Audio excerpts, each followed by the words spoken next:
बोलिए माँ जगत जननी की जय हो। चैत्र नवरात्रि की आप सभी को हार्दिक शुभकामनाएं। घर में सुख समृद्धि का वासा हो। माँ जगत जननी आपके घर परिवार को रोग कष्ट से दूर रखे, इसी कामना के साथ वीडियो की शुरुआत करते हैं। इस वीडियो में हम बात करते हैं किस प्रकार से आपको कलश स्थापना करनी है, कौन कौन से ऐसे नियम हैं जो आपको पूजा में ध्यान रखने हैं, क्योंकि माँ जगत जननी की कृपा जिस घर में होती है तो उसके सभी काम स्वतः ही पूर्ण हो जाते हैं।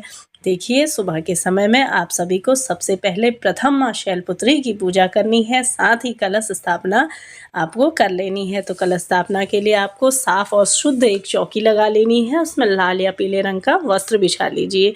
इसके बाद आप सभी सुप्ता के स्वरूप में जो कोई चिन्ह हो वो उसे बना लीजिए। चाहे तो आप स्वास्तिक बना सकते हैं या चावलों की ढेरी में अष्टकमल दल बना सकते हैं। इस प्रकार से 8 लाइनें खींचने के बाद आप सभी अष्टकमल दल अवश्य से ही बनाइए। इस सरलतम तरीके से मैं आपको करके दिखा रही हूँ। आप सभी को कलश स्थापना हमेशा माता रानी के दाहिने साइड करनी है और साथ ही आपको ले लेना है एक साफ लोटा, उसमें आप सभी को डालना है जल।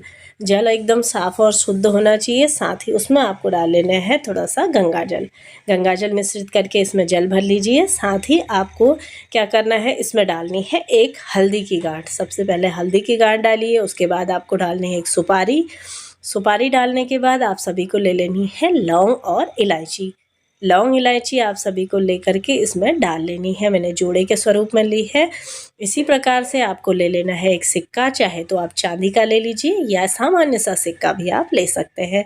इसके बाद आप सभी को दुर्वा इसमें डालनी है, चावल इसमें डालने हैं और साथ ही साथ आपको ले लेना है फूल इत्यादि। लेने के बाद आप सभी जैसा कि लक्ष्मी माँ का स्वरूप कमलगट्टे भी आप ले सकते हैं और इसमें डाल सकते हैं। इस प्रकार से आप सभी को कलश में ये सब चीज़ें डालनी है। साथ ही ले लेनी है मौली आपको लोटे के कंठ में बांध लेनी है। इस प्रकार से कलश के कंठ में आपको बांधने के बाद इसे चाहे तो आप चुनरी भी बांध सकते हैं। कुछ भक्तजन अगर कलावा इत्यादि नहीं बांधते तो आप चुनरी भी इसमें बांध सकते हैं। इस प्रकार से साथ ही आपको लोटे में तिलक इत्यादि कर लेना है। सरल से मंत्र बोलते हुए या देवी सर्वभूतेषु माँ शक्ति रूपेण संस्थिता नमस्तस्यै नमस्तस्यै नमस्तस्यै नमो नमः, इस प्रकार से कहते हुए आप सभी को पूजन करना है।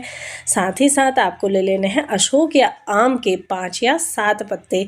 इस प्रकार से इनमें मैंने टीकन इत्यादि पहले से ही कर लिया है ताकि आपको वीडियो लंबी ना हो। इस प्रकार से के ऊपर आप सभी को चावल का एक कटोरा रख लेना है, इसे ढक दीजिए। साथ ही नारियल आपको लेना है, नारियल में भी हम मौली बांध लेंगे। नारियल को देखिए किस प्रकार से पानी वाला और जटाओं वाला होना चाहिए, इस प्रकार से आपको नारियल ले लेना है।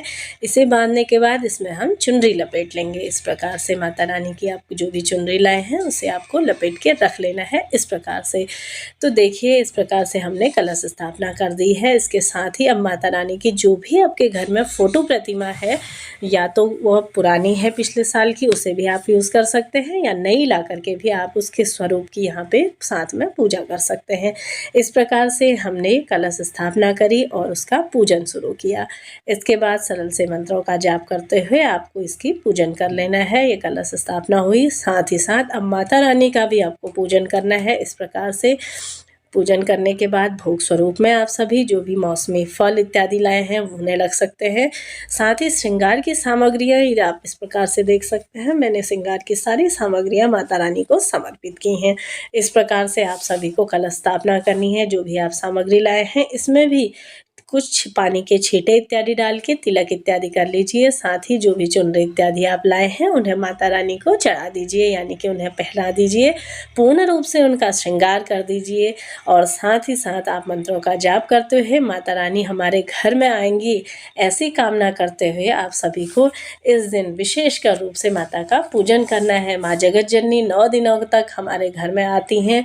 उनका विधि विधान से पूजन करके, नियम धारण करके, व्रत कथा सुन के हमारा जीवन सुखमय और सार्थक बन जाता है। समस्त प्रकार के रोग कष्ट दूर होते हैं। मेरे चैनल पे आप सभी के लिए प्रतिदिन कथाएं डाली जाएंगी। दुर्गा सप्तशती का पाठ डाला जाएगा, उसे भी आप सुनिए और अपने जीवन को सुखमय और सार्थक बनाइए। मिलते हैं अगली वीडियो में, तब तक के लिए जय जगत जननी माता की जय हो।